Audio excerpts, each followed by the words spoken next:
दंडवत प्रणाम किया, जैसे तैसे राधा को समझाया है और अक्रूर जी से मिले, रात्रि में भोजन कराया, चरण को दबाया और पूछा कि चाचा जी क्यों आए हो, आने का कारण बताओ। तो कहा कि लाला, कंस ने तुम्हें मारने के लिए बुलाया है।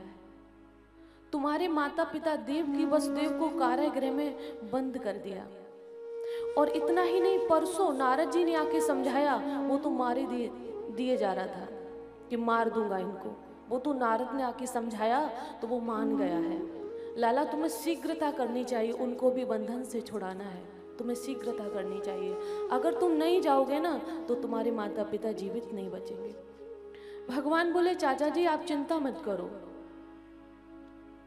बस एक काम करना है क्या कि तुम्हें माँ को नहीं बताना है, यशोदा मैया को नहीं बताना है क्या कि मैं जा रहा हूँ। अगर माँ को पता चल जाएगा तो माँ जाने ही नहीं देगी, क्योंकि सच तो यह है कि माँ जानती ही नहीं है।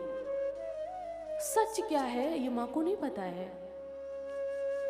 अक्रूर जी जानते थे, लेकिन भगवान अपनी माया से बीच बीच में मोहित करते थे।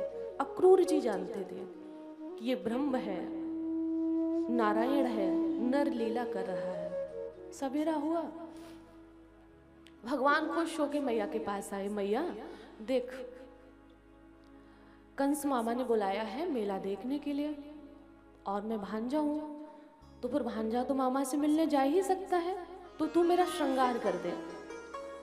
आप सूदा जी के पदों को पढ़ेंगे तो क्या सुंदर श्रृंगार किया है मैया ने। छोटे छोटे पांव हैं, माताएं महावर लगाती हैं, लेकिन भगवान के पांव में महावर लगाया जाता है।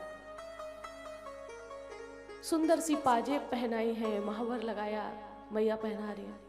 कह रही लाला आज इतने श्रृंगार की क्या आवश्यकता है।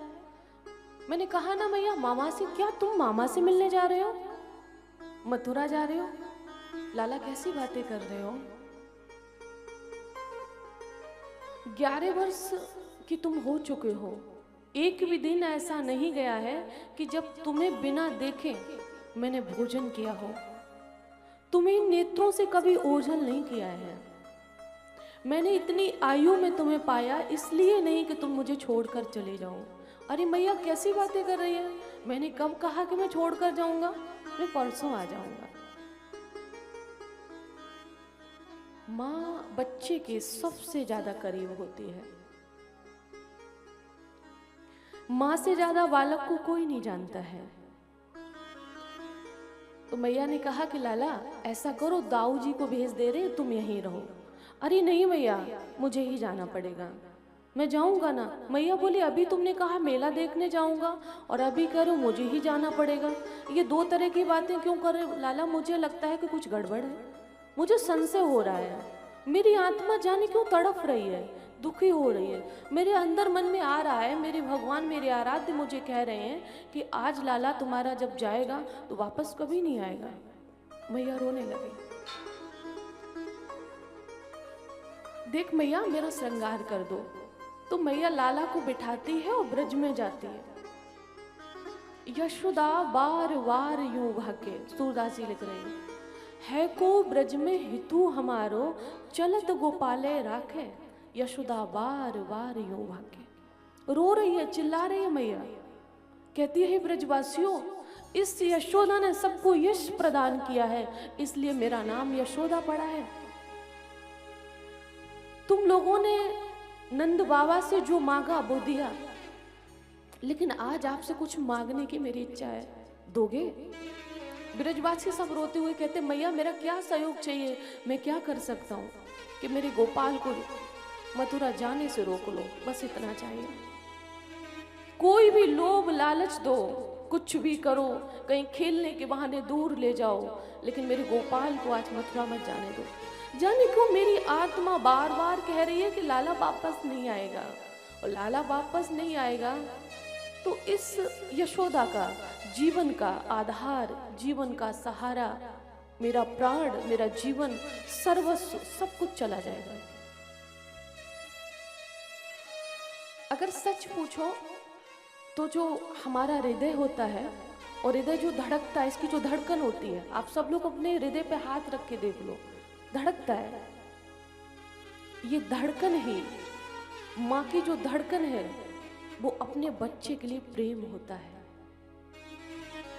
माँ संसार में सब कुछ सह सकती है, सब कुछ दे सकती है, लेकिन अपने बच्चे का कष्ट नहीं। अक्रूर जी के पास गई यशोदा मैया। अक्रूर जी से कहा कि अक्रूर, सुना है कि तुम्हारा राजा बड़ा क्रोधी है, लालची है, सुना है। जो मेरे पास 9 लाख गायें हैं, ये धन है, ये सारा धन अक्रूर अपने राजा से बोल दो जाके ले ले। बदले में क्या चाहिए कि मेरे लाला को छोड़ दे, उसको बुलाए नहीं, उसे छोड़ दे। और इतना ही नहीं, उसने देव की वसुदेव को कारागृह में बंद कर दिया है ना, तो मुझे भी कर दे। अगर इतनी से भी जी ना भरे तो जो चाहे वो सजा दे, लेकिन ये सजा ना दे क्या कि कृष्ण को मेरी आंखों से ओझल ना करे। कृष्ण भगवान से यशोदा मैया कहती है, लाला हो सकता है कि तुम्हारे बिछुड़ने के बाद मुझे जीना पड़े, विधि का यही विधान हो। अगर प्राण शेष होंगे तो ये सांसें चलेंगी, हो सकता है। लेकिन मेरे जीवन का सबसे बड़ा कष्ट है कि जब मैं अचेत अवस्था से बाहर आऊंगी, मेरी श्वासें चलेंगी, सामने तुम नहीं दिखाई दोगे, तो मैं कृष्ण कहकर किसको पुकारूंगी? जब मेरा मन करेगा कि मैं हृदय से लाला को लगाऊं, जब तुम नहीं होगे तो मैं किसे हृदय से लगाऊंगी?